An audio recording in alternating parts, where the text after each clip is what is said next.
Well, hey, Versity Church, I'm excited that you've decided to join us for this special podcast and bonus video. And I'm here today with historian John Fea. And I read two of John's books actually in preparation for the current series that we're doing.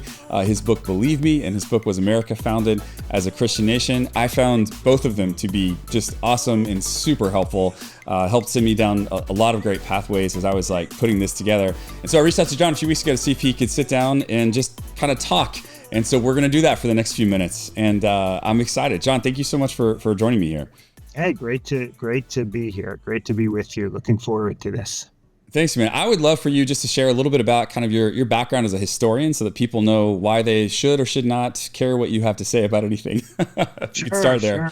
Sure. I've been teaching American history at Messiah College, now university, for 23 years. This is my just finished my 23rd year, even though this year I'm on sabbatical. So I technically finished a year where I never set foot on campus. But congrats on that.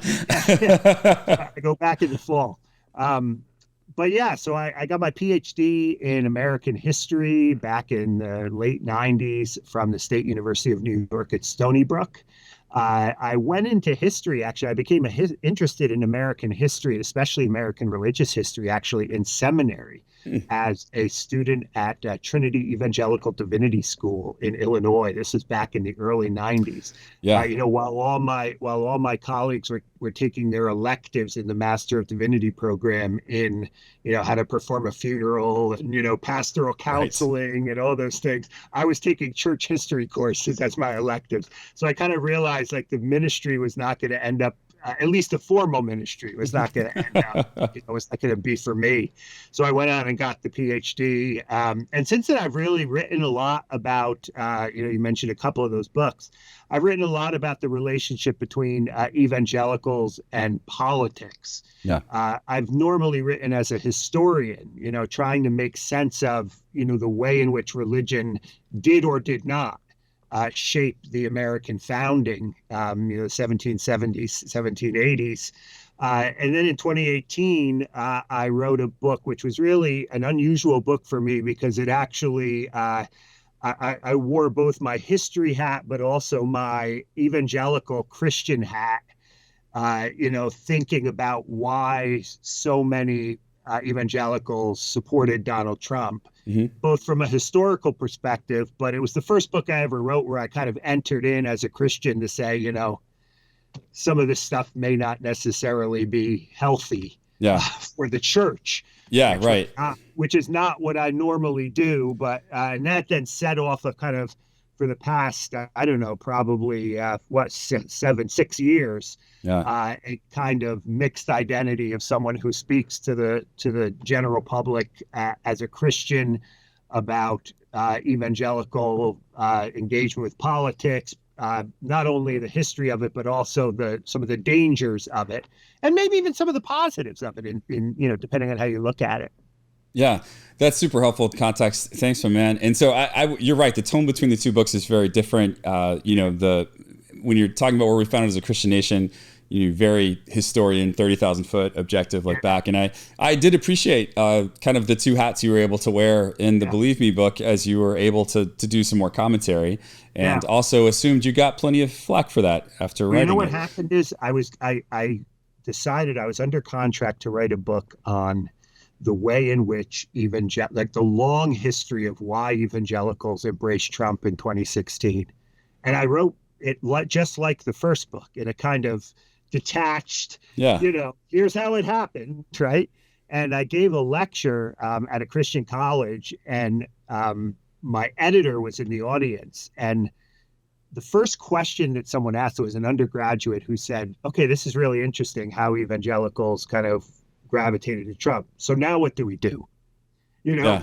My answer was, as an academic, is always, what do you mean now what do we do? That's not what I do. I lay it out for you. I gave you the information. And then my editor came up to me after the Q&A and said, that first question, I think it's time for you to kind of speak into this in a way that you're not used to speaking into it, but we need to hear your voice on this. So I look at Believe Me as kind of a historically inflected piece of kind of criticism of my tribe. Yeah, right. It's devoted to my kind of Christian evangelical tribe. Yeah. Well, and you know this, John, my church certainly does. We never tell people how to vote or which policies they support, Yeah. or which candidates. But as we kind of approached this topic and just looked at the way that the general population has perceived the evangelical church over the last, 10, 15 years, one of the things that we've just mentioned is that not the fact that evangelicals necessarily just voted for Trump, but that so many evangelical leaders kind of full-throatedly endorsed him and pushed aside so much of the behavior that would be inconsistent with like a disciple of Jesus, in a way that they didn't do for Bill Clinton when he had his moral failures in the 90s. I think there's lots of people on the outside who look at that and they feel like, oh, well, it's just all about power for you guys. And so I think that when you're really close to it, sometimes it's hard to see what others perceive as hypocrisy. So it wasn't necessarily where I was even planning on starting, but since you kind of jumped into that book, I think let's go ahead and start there. As a historian, like how did we get to this place? I know I'm asking you a question you could talk about for hours, but succinctly, like how did we kind of get to this place where that kind of, full-throated endorsement started to come from some of our faith leaders? Well, your point about Clinton is an interesting one. I'm now writing a book. It's three books I'm under contract to write. The first book deals with American evangelicals in politics in the years 2000 to 2008. And the next two go up to the present. It's basically a history of evangelicals in politics. And it's funny, I was just reading this today. It's amazing to read. I mean, some people see the quotes here and there on a blog or website or something, but it's amazing just how many of these leaders in 1998, 1999, during the Lewinsky scandal, were not just, condemning Bill Clinton for his moral indiscretions, but were also going out there and, writing op-eds, going on radio programs, television programs, talking about the essential nature of character in a leader. I mean, it really is overwhelming to just see how many of them met. Now, again, a few of them may remain consistent in 2016, which is great. But most of them, totally changed gears or flip-flopped, if they will, and gave, to quote Family Research Council leader Tony Perkins, gave Trump a mulligan, right, golf term, on his indiscretions, right, which they never would have done to Clinton.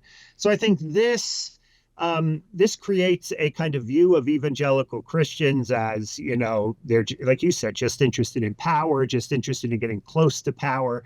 I coined this term of the most devout Trump followers who would go to the White House and do cameos, pictures, right, with Trump, the court evangelicals, and it draws from these medieval and Renaissance era courtiers, these people who were sort of sycophantic court members who were just there to please the king so they could get close to power.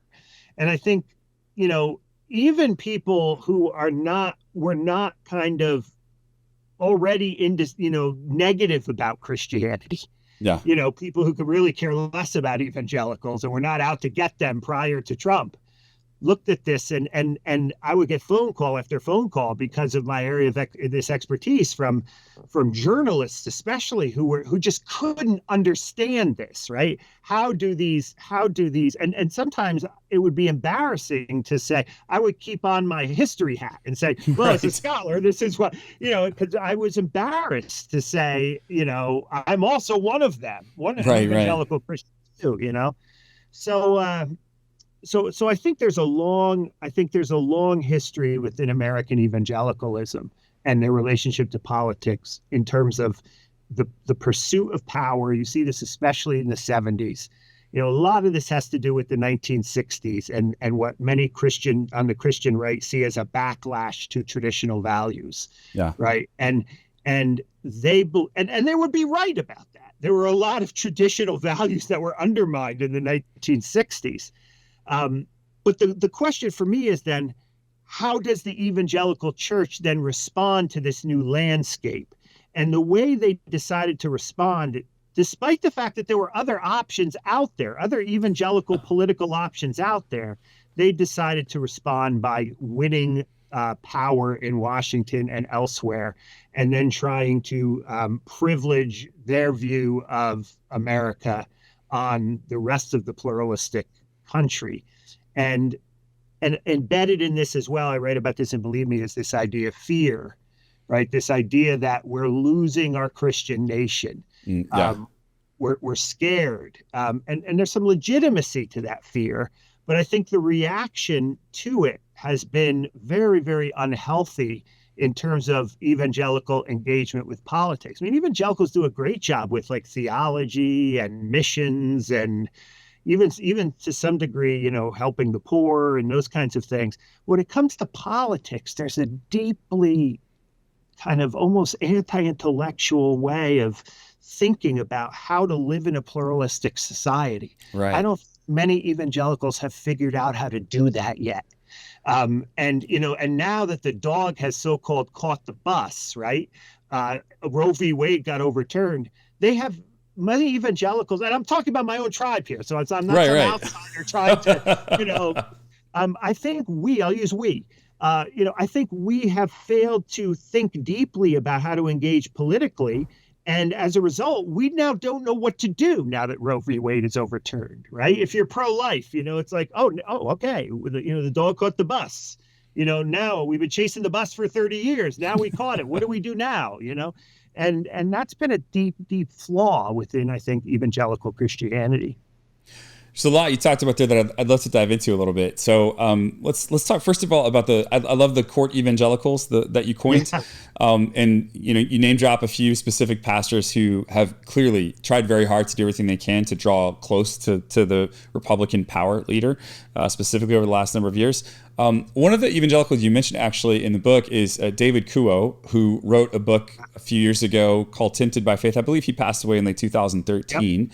Yep. But he was one who was heavily involved in the religious right Christian movement, and then was disillusioned by it once he kind of saw it up close. Yeah. What is your sense of how these pastors, these faith leaders, these court evangelicals, how are they actually viewed by the administrations that they're trying to court favor with? Yeah, that's hard to tell at this point, because right now, if you look at the Trump court evangelicals, it's hard to tell what Trump thinks of them. He's made a few statements here and there about, he thinks they're stupid or whatever, off the cuff, but he's never really kind of said much about them other than the fact that, he has their back and, I'm going to deliver on all of these things. The David Kuo case is really interesting. There are several people. Cal Thomas, who was one of the founders of the Moral Majority with Jerry Falwell back in the 1980s, also came out with a book about 7-8 years before Kuo's book called Blinded by Might. And it was almost a similar argument. It was almost like evangelicals are being used by Republican politicians to win elections, to hold power. Kuo is interesting. I wish I would have gotten to know him.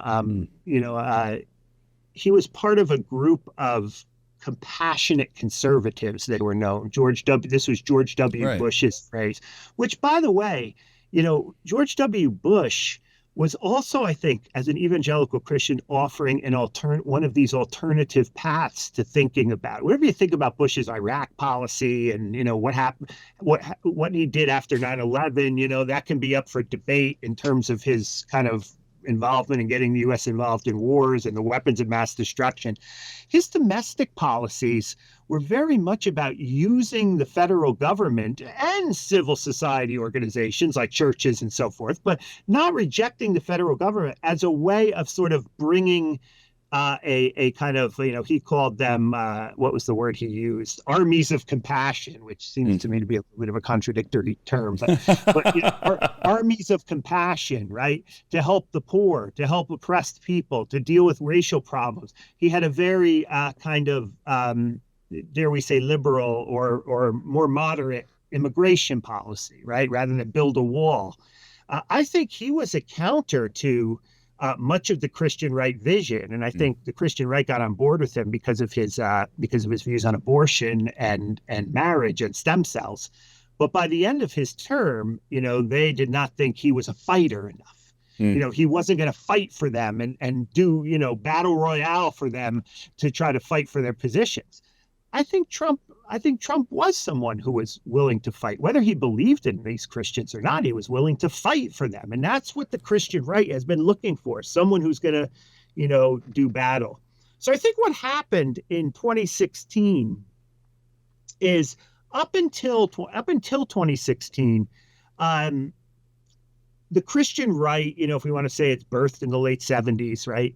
The Christian right always connected character with policy in their presidential, right? Whatever you or your listeners or your church thinks about John McCain, Mitt Romney, who am I missing here?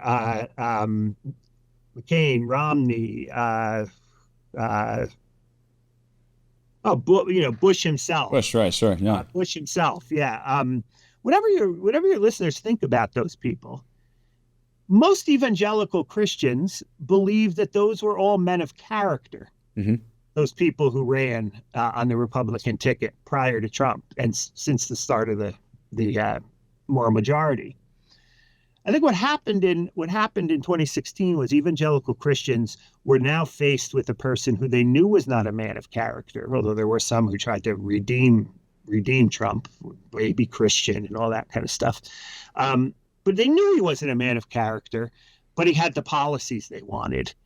And they had to make a decision. And rather than choose character, right, they chose policies. Right. They chose the policies. And that's the first time that's ever happened. So it says a lot about, what evangelicals want in a leader. They're willing to turn a blind eye to the,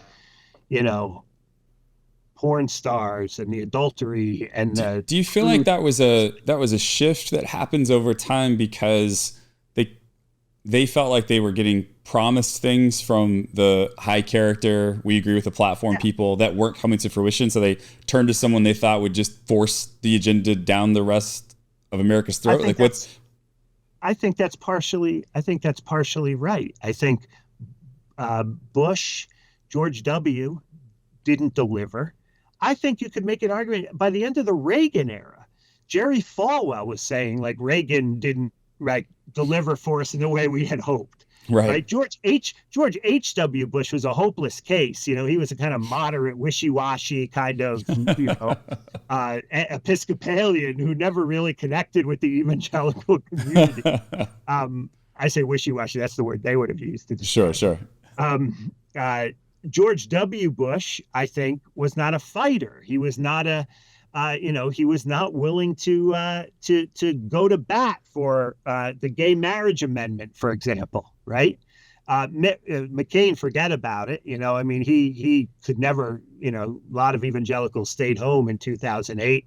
Romney, they never kind of embraced Romney because of his Mormonism, but also because he also had some views they didn't like on role of government and healthcare and these.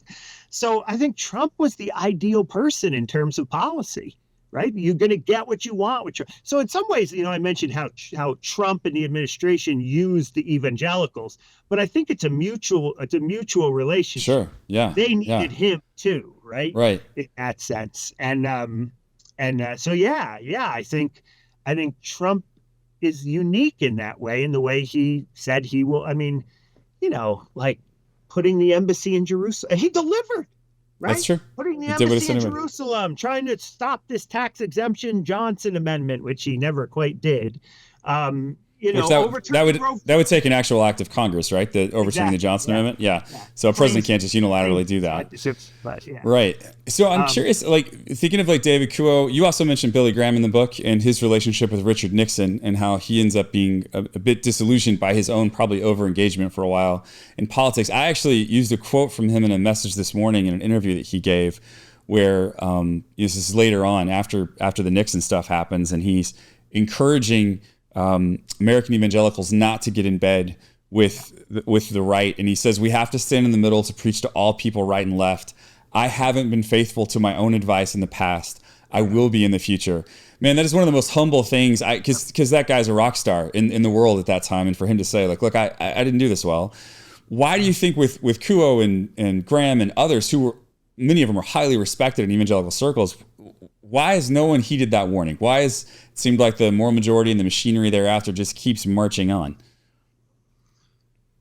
Well, I mean, this could get me into a long, long diatribe about evangelicals and history and their kind of failure to learn the lessons of history. I don't know if we'll have time to get into the sort of founding era, but we kind of have cherry picked that from that era to really doing bad history to promote our political agendas. Again, I think it all comes down to, an ahistorical. We don't want to learn the lessons from the past because the lessons of the past are not going to get us what we want. Again, maybe some things we want are good things, right? I mean, I'm not going to say the Christian right is, concerned about the sort of moral fabric of our country today is ill-conceived. I think there's some good points that they make, right?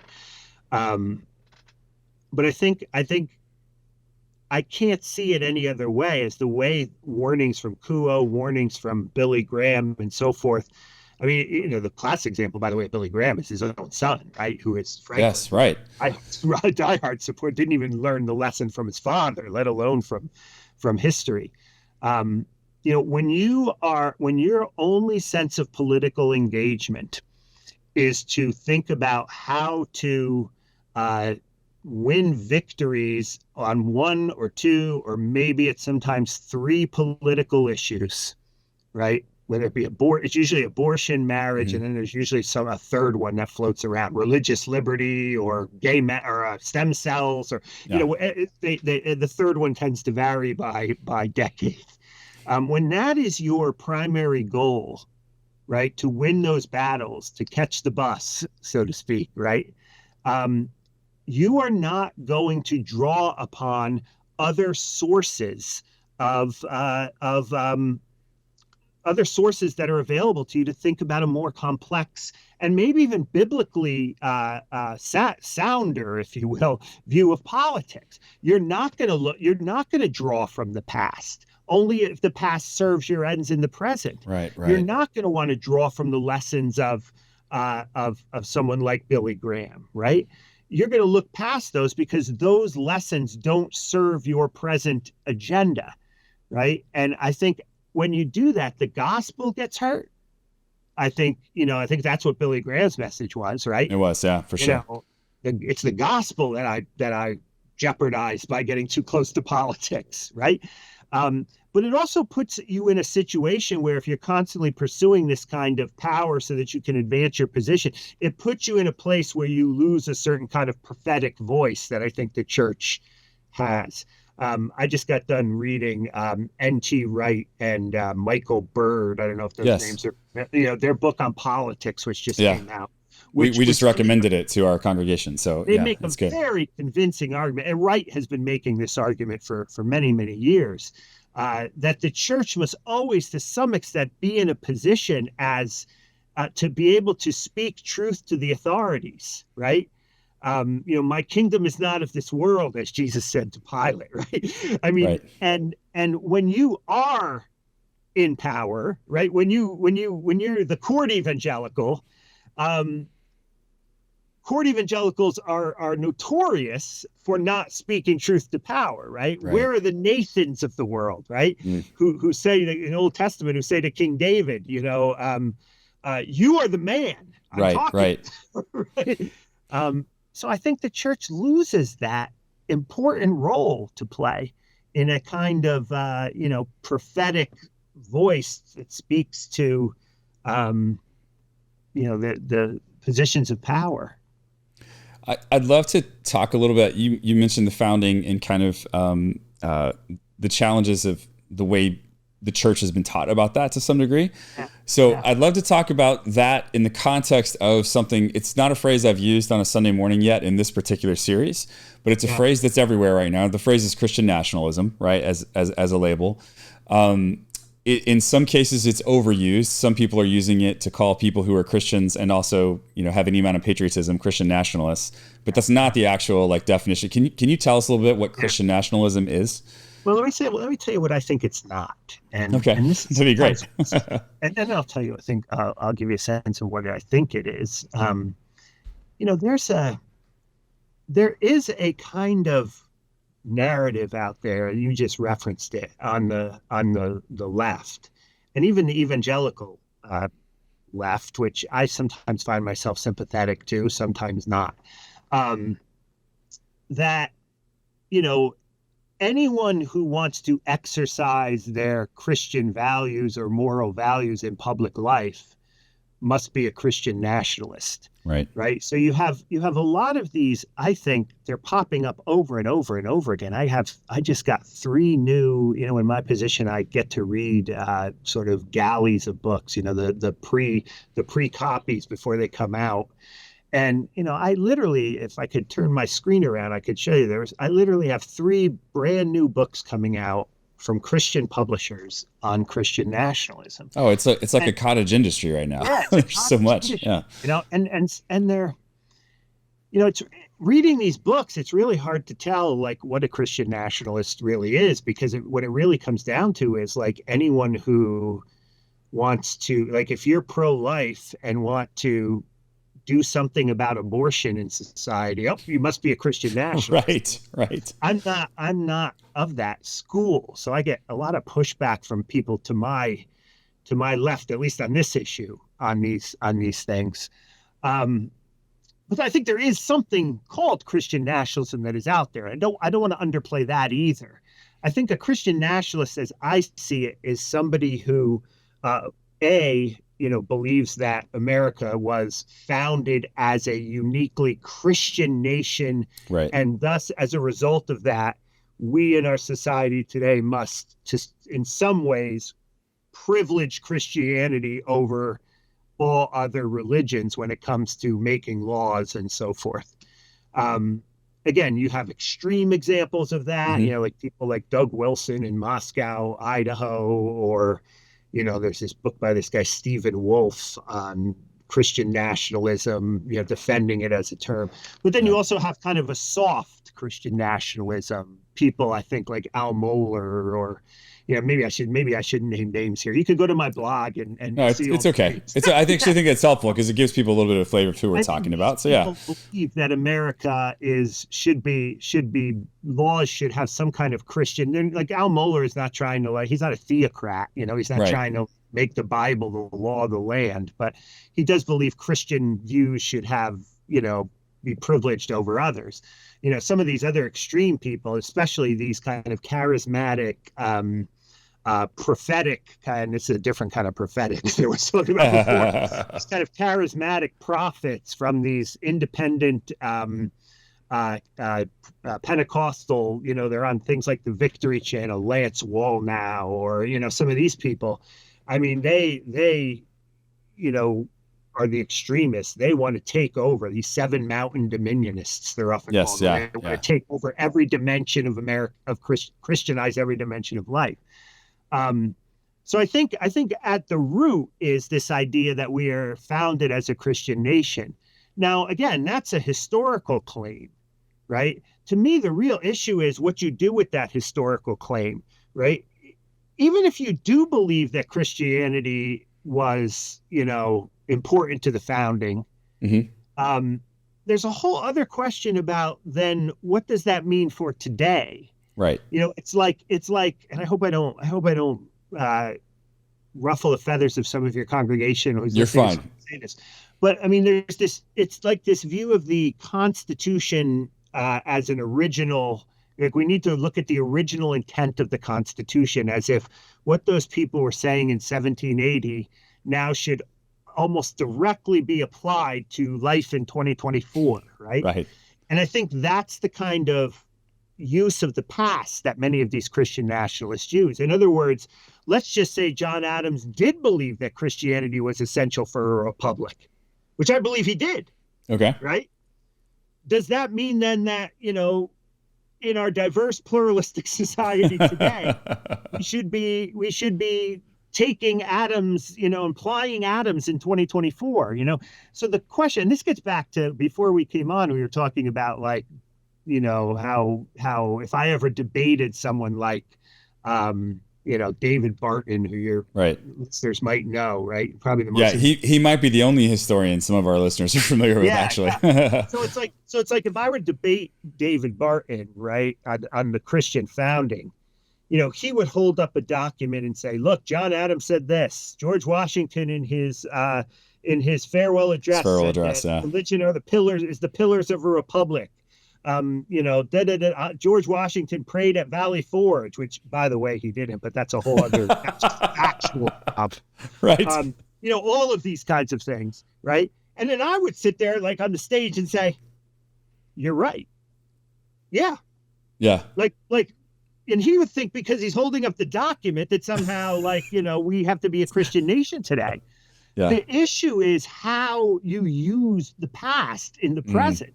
That's and good. A lot of these Christian nationalists, they want to cherry pick what they need from the past in order to advance a present day agenda and political agenda, usually Christian right agenda. And no historian works that way. And in fact, I think that is a very un-Christian way of even thinking about the past, because you're not thinking of the past in all its complexity and fullness, and how like the fact that the founders owned slavery, or the founders didn't trust common people, or the founders, were patriarchs or whatever. You can't just ignore that and say the only thing that's relevant for today is the stuff I like, right? So I think this is where the role of this is what Christian nationalists do. Yeah. Right. They're very what I call ahistorical. They don't really care about history in all its complexity. They want to find what they need to then advance this kind of agenda. So I think the history, and this is what kind of gets me up in the morning, right? History is at the core of this, because if you can teach the American people that history is much more complex, or at least evangelicals, right? History is much more complex than simply, find what you need, like law office history, right? I got my client off, so I'm going to find some case that'll get him off. I don't care about the other cases from that era, right? If you can get evangelicals to see that the founding is much more complex, I think that's the starting point. Well, now, in your book, Was America Founded as a Christian Nation, you end with the conclusion of basically it's complicated, as opposed to saying a yes or a no. And I kind of joked to my congregation. You mentioned that might be disappointing for some people. I'm like, yeah, it does feel disappointing to not get like a straight up answer to the title name of the book. I'll tell you a story. I've told this story before. When that book came out, I would get calls from like conservative talk radio. Now the first, I don't know if you've seen this first edition of the book. It's kind of got like a red, white, and blue cover on it, right? Yeah, actually, I have the Kindle edition, and that's still the cover on the Kindle edition. Red and white, I think it is. Yeah, it's red and white. Yep. And I would get on the program, and they would say, "We have historian John Fea on. So answer the question: was America founded as a Christian nation or not?" And then I would say, "Well, that's a really complicated question. Let's talk about it." But then there was nothing to talk about after that. They didn't know what to do, right? I mean, they're like, "Whoa, what?" Like, no, you're supposed to say, yes, it was. And we were supposed to handle, what kind of book did you write? And I think the point is, and authors don't usually say things like this, but I think the book is a really bad title, because my original title was something like Religion in the American Founding, setting the record straight or something like that. And my publishers thought it would be a sexier title. Totally. If they sort of was America founded as a Christian nation? But that's not a question that anyone in the 18th century, 1770s, was asking. Right. That's a question that people started asking in 1980. Yeah.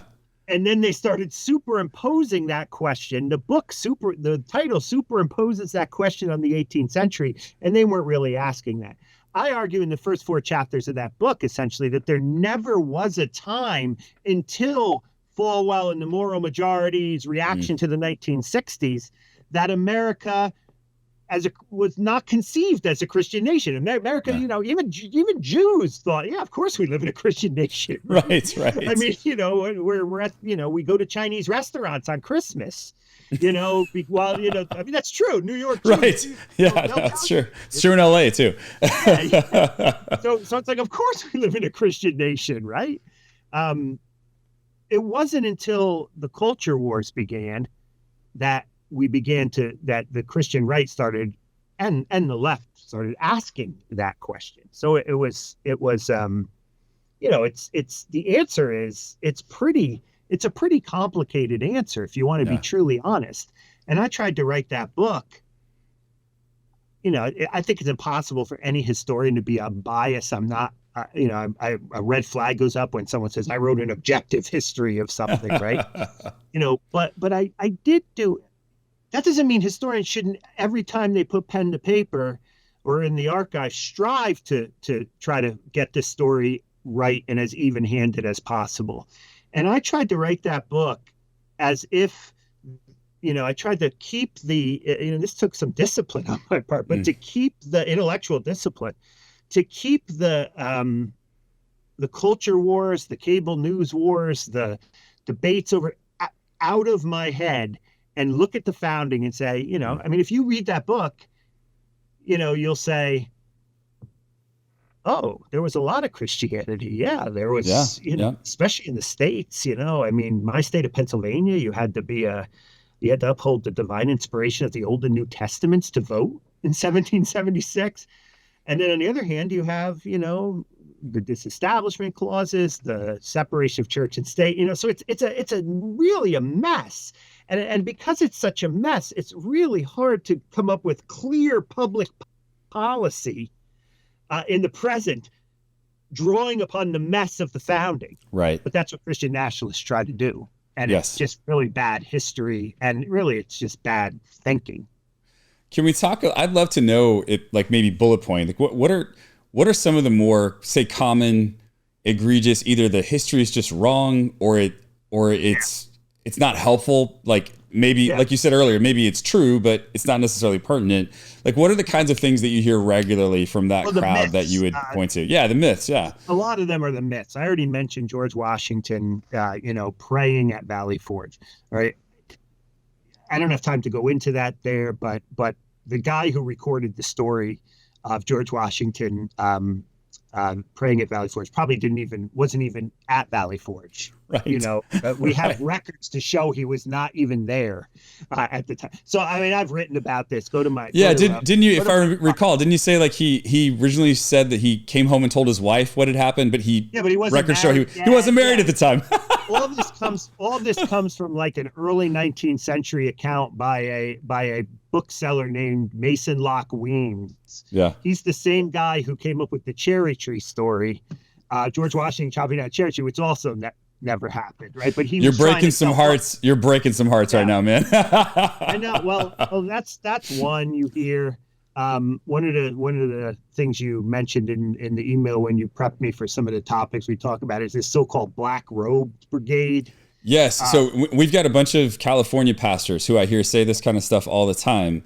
I'd love to hear how much truth is there in that, There's some truth. There's some truth to it. The Black Robe Brigade was actually a group of New England congregational pastors who were patriots and preached patriotic sermons. And they were actively involved in opposing the Stamp Act in 1765. And the stamp collector, Peter Oliver, in his diary, referred to them as the Black Robe Brigade. That's the end of the story. I mean, it's not as good as the version I heard, John. What has happened is you hear some of these preachers, they're not just in California, although I know the ones you're talking about in California, who turn this into some kind of, like it was some kind of colonial-wide association. Right. where like you signed up for it, and they were ministers who were, in some kind of group that was, and they bring all these other figures into it who had nothing to do with the New England clergy. What's fascinating about the people who Peter Oliver called the Black Robed Brigade in New England, the actual clergymen. I mean, these were some of the most ardent patriots to the point where they were willing to tar and feather people.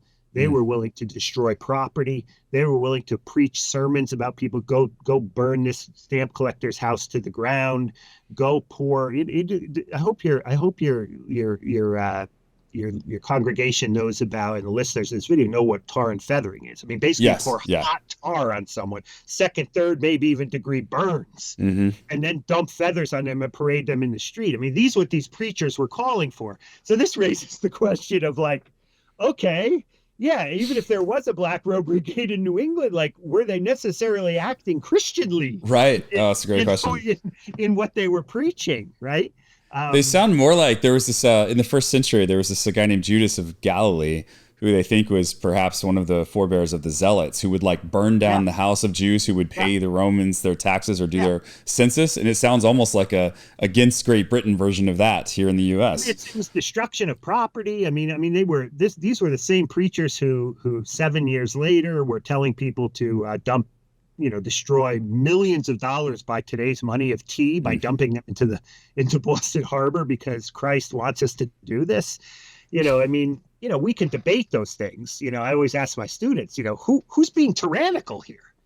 The people destroying property and burning down homes and tarring, feathering people, or the British. Right? Yeah.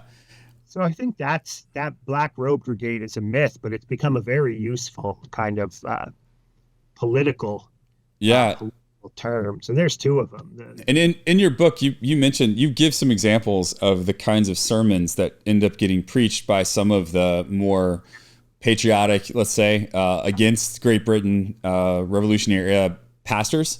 And the actual quality of their Bible interpretation and exegesis is, what would you say, John? Questionable at best? I mean, what? This is the way I like to put it, right? I mean, one of the most cited texts in Revolutionary era was Galatians. What is it? Galatians? I'm blanking on that. Galatians 5. For Christ has set you free from a yoke of slavery. What is that? Yeah. Galatians 5:10 or 2. I can't remember. Anyway, I have literally found patriotic ministers preaching from that text, saying things like, the continental, Jesus Christ has set us free. Jesus Christ is a metaphor for the Continental Army, who has set us free from the yoke of slavery, which was the enslavement of high taxation, right? So, I'm no biblical scholar. I can't tell you whether those were accurate interpretations of these texts. But what I did do is I went back and read through church history, all the way back to like Augustine, Origen, Luther, Calvin, Aquinas, all these. And I never found that kind of interpretation of Galatians, that passage in Galatians. It was always, Christ has set you free from sin. Right. From the yoke of slavery was whatever, however you interpret the sin nature or the practice of sin. So that's just one small example. Loyalists did the same thing. Pro-British people with pastors with Romans 13. Some of your congregation who has seen seen the Hamilton play, either on video or live, there's this character, Samuel Seabury there, who is the classic Anglican minister who's pro-British, who wrote a sermon on Romans 13, which basically says, submit to authority. There's even a part in Romans 13, if you read down further, about pay your tithes, pay your taxes. Yes, pay your taxes. Yep. In some ways, those sermons seem more kind of, if you're going to take a kind of authentic reading of scripture, those sermons to me seem a little more legit than the way in which the patriots were spinning these. Anytime there's a reference to freedom, it's political freedom, not freedom from sin. and you still see this today. I mean, the master at this was our last vice president, Mike Pence, who would talk about, quote Second Chronicles 7:14, and talk about that applying to the United States, and he would, reference the American flag and talk about the great heroes of the faith in Hebrews 11, and compare them to like George Washington. Yeah. I mean, it's still Reagan's city on a hill language, I assume, would kind of fall into the same type of category. I think that was meant to talk about the church. Yeah. I mean, the city on a hill language is the way Reagan used it. I argue this in the Believe Me book. The way Reagan used it was completely opposite from the way John Winthrop used it in 1620.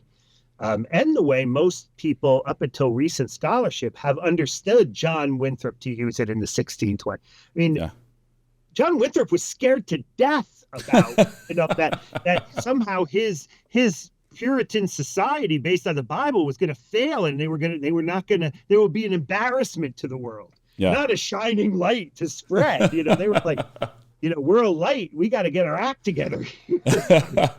Rather than like, we are a light and we will come to your nation and bring you American values. Like Ronald Reagan, spun it. So, John, I had a weird question, because I had a pastor in this region kind of say something about this recently. I have tried to look it up online. I didn't know maybe if you'd be able to help me if you know anything about it. He's trying to make the case that pastors in the United States were being forced to send their sermons back to Great Britain to get approval before they could preach them here in the U.S. before the American Revolution. Maybe that's true in maybe the Anglican Church. I'm not sure where that would be true, but I couldn't find any evidence. I was curious if you knew anything about that, if that was a thing that actually happened, or if it's like a myth kind of thing. I've never heard of that. Okay. All right. I mean, I've been studying this stuff for 25 years. When you prepped me for that question, I thought I've never heard. The only thing that could even come close to this is that some loyalists would listen to patriotic sermons because every or prayer, the Book of Common Prayer would have been read in Anglican churches, and the Book of Common Prayer talks about honoring the king, right? There's a prayer to the king at the beginning, and the patriots who were Anglicans who became patriots cut that part out, and the pro British Anglicans would often kind of, chastise them for not having the king thing in there. But I've never heard of anything like being sent overseas and brought back. And even just the literal distance seemed like that would probably be impossible or incredibly inconvenient. I just can't imagine. Yeah, logistically. Okay. It's just that might explain why I can't find it anywhere. I'm pretty good at the Google, and I wasn't able to see it. When you brought it up, I thought, I was kind of like, well, I Googled it and I couldn't find anything. And then I looked at some other databases that the average layman, historical layman, doesn't have access to. And I was like, what is that? No, this sounds like another one of these, what happens is a lot of these stories, and David Barton is the master at this, and I think a lot of these pastors that you're talking about, their knowledge of American history doesn't go much further than David Barton. Right. And I think what David Barton did was he tapped into a bunch of 19th century kind of what in historical circles we called hagiographical, like the cherry tree. Mason Locke Weems, the cherry tree. Right. In the 19th century, there were a lot of popular, not intellectually rigorous kind of histories written to glorify the founders. There's this, even in art too, there's the famous picture of the apotheosis of George Washington, where he's ascending to heaven with like a halo over his head, right? And there's a lot of these kinds of stories that appear in these books, and some of them actually make their way into school children's curriculum in the 19th century that include these stories like the cherry tree. There's another one that Barton likes to use about this guy Muhlenberg, who had a collar, whipped off his clerical robe, and he had a military uniform underneath. These are I've heard that one too. These are stories that are there's no evidence in the period to suggest this ever happened, But those who use those stories today get these stories from, these hagiographical, myth-filled 19th century, overly patriotic Christian nationalists, you might want to call them, Yeah, because they're yeah. kind of books, right? That are very popular, right? Because no one, like today, no one wants to read a complexity doesn't sell books, That's right? right. It's like, that's what I always say. Like, I've tried to start some initiatives over the years to bring good history, but you need funding, and no one wants to fund complexity. They want to they want to fund left or right political movements. Um, so I think there's this sense in which these books are incredibly popular because they gave people what they wanted to hear. Mm. They gave fun stories about the founders and kind of glorified them. And without a critical, history requires critical thinking. It requires context. It requires thinking about change over time, and these kinds of issues.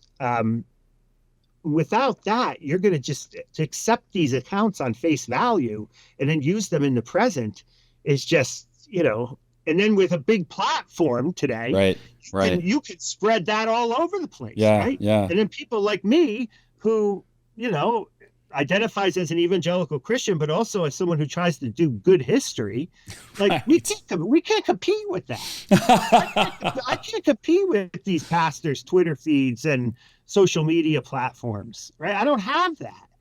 So what And so, what so all advice I can do then is just, yeah. what advice would you give to a typical, congregant who they're not a historian, they're not a biblical scholar, but they're hearing things like this from pastors and they don't have the background information to know if it's true or not? Like, do you have like I doubt there's a simple silver bullet, but like how can they figure it out? There's Yeah. not a silver bullet, but what they need to do is they need to identify themselves, start reading the materials that are being put out. Again, this is not going to make sense, but by accredited historians Yeah. with PhDs. Now, again, I'll be honest with you. A lot of my fellow accredited historians with PhDs who are secular, sometimes they make the same mistakes, except just the other side, right? Yeah. I appreciate you The saying fad that. was Yeah. completely secular. There were no, and I push back against that as well. But a lot of it just has to do with find someone you can trust as a Christian, as a historian. There are a lot of them out there, and just read those people, Yeah. right? Yeah. And then compare what they're saying with what some of these hagiographical kind of Christian nationalist writers are saying. But even then, that implies, and again, I don't mean to be cynical here, but that implies that a significant number of people are interested in that conversation, Mm-hmm. Sure. that they're interested in history, that they're really interested in kind of a Christian intellectual life, even if it's just as a lay thinker. Yeah. Right. Right. It goes back to Mark Knoll's book in 1994, The Scandal of the Evangelical Mind, right? I think part of back to what we talked about at the beginning, part of the political problems that the Christian right has had is because of the scandal of evangelical mind, they haven't thought deeply about political engagement. Yeah. And history is part of that. Yeah. And for those of you who may not be familiar with Mark's book, he says that the scandal of the evangelical mind is that there is no evangelical mind. Yeah. And that we need to do better. We need to steep ourselves more in history and understanding. It's not just, when I tell that to people, they think, well, I don't have time like you. You're professional. You read books for a living and teach. No. That's, I don't think, what anybody's saying. I think it's just a kind of day-to-day kind of thoughtfulness that you're not only worshiping with your heart, your mind, and your soul, or heart, soul, and your strength, but there's also a responsibility we have to worship with our minds. Yes. And that's as far as I know, that they're not ranked. those four things. And so, yeah. John, I have one last question for you. I didn't prep you for it at all, but we've been talking a little bit about some of the challenges, obviously, within an evangelical Christian context here in the United States, and whether you consider yourself evangelical or not, you're impacted by some of those challenges if you're a follower of Jesus, just because it's such a predominant way of thinking about church, and it's what people are kind of familiar with here in the U.S. But you wrote a really great article in The Atlantic a couple months ago called "What I Wish More People Knew About American Evangelicalism." And you talked a little bit about some of the good that came out of that movement for you personally. And I'd love if you wouldn't mind just taking a minute to share a little bit of that as kind of an encouragement to point us toward what this can be when it's at its best. Yeah, I mean, it was one of those things where I knew an editor at The Atlantic, and I thought, oh, this is not something The Atlantic, for those of you who are familiar with that magazine, would publish. But I thought, let's give it a shot. Let's see. And they took it. They took the piece. The story, the essential story is it was a piece that not only intervened into the way some scholars are interpreting evangelicalism today, but it was also a very personal story. And it was the story of my father, who was a very tough man, very hard man. He was an ex-Marine. He Italian, kind of very disciplinarian. He was a patriarch, right? Yeah. Today in the parlance, right? He was a patriarch, and he got saved. He turned his life over to the Lord, and his life started to change. And part of the change was he started listening to Christian radio and James Dobson, which I'm sure most of your listeners might know. A number of people, yeah. Now, there is a narrative out there by some historians who I know many of them personally and respect their historical work and think they've written good books.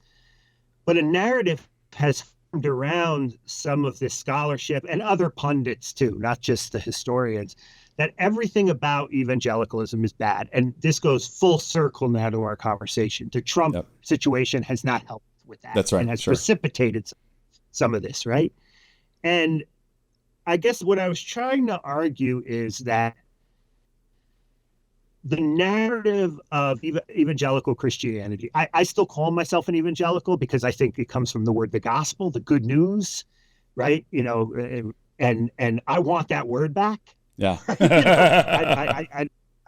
Maybe I'm crazy, but I'm not one of these people who's like, I don't use that term anymore because it's, I want to fight to get that word back because of its historical meaning, right? The good news. Anyway, the narrative out there on social, at least in the circles I run in, which I have one foot in the evangelical world, but also one foot in the kind of academic left. Right. Secular academic world.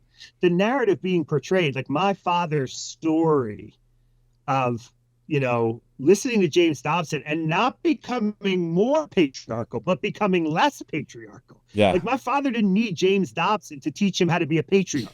Right. He already knew that. He knew how to do that. And so Dobson's, and I have a lot of criticisms of Dobson, don't get me wrong, but the Spirit of God, the Holy Spirit working through people who today are being called patriarchal or whatever, changed my father's life. And I don't see someone now like my father. I don't see how he fits into the narrative. People are those who trash evangelicalism. I don't see how my father fits into that narrative because all of these Christian right leaders who I will criticize from one side down the other, Christian nationalism and their engagement in politics, all these Christian right leaders had the opposite effect on my father. So I tell that story and then kind of end it with some other examples I see in the evangelical world of evangelicals just on the ground doing really, really good kingdom work. Yeah. Good things, not only just for the kingdom, but for their neighbors and for society, which is kingdom work, right? Right. But they're just doing amazing things. And, as much as during this talk, I've been kind of really anti-evangelicals, like we need to get our act together, kind of thing.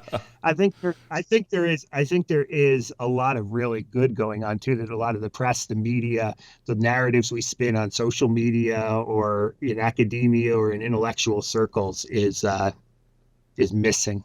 So, the amazing thing about it was the editors at the Atlantic. Like agreed with me, Yeah. So that was surprising. So That's you're great. right. All of these books are, So yeah, that's where you could check out the article. It's probably behind a paywall, but maybe you get a free look or something like that. Yeah, absolutely. Well, John, thank you so much for joining us for a little bit of your time. It's meant a lot. I'm super grateful for the work that you're doing. So John Fea, everyone, and please check out his latest book, Believe Me, and his article in The Atlantic. You can look it up on Google, probably, I'm sure, is What I Wish More People Knew About American Evangelicalism. I am sure that we will ask you to join us again sometime down the road. You have been super helpful. Thanks for your time, man. One more thing, if I could give a plug, Absolutely. Yes. I edit a journal known as currentpub.com, and there you can find my blog, The Way of Improvement Leads Home, in which I'm talking about this stuff every day. Awesome. Thank you so much. Currentpub.com. Thanks for having me. Yeah, thank you, my man.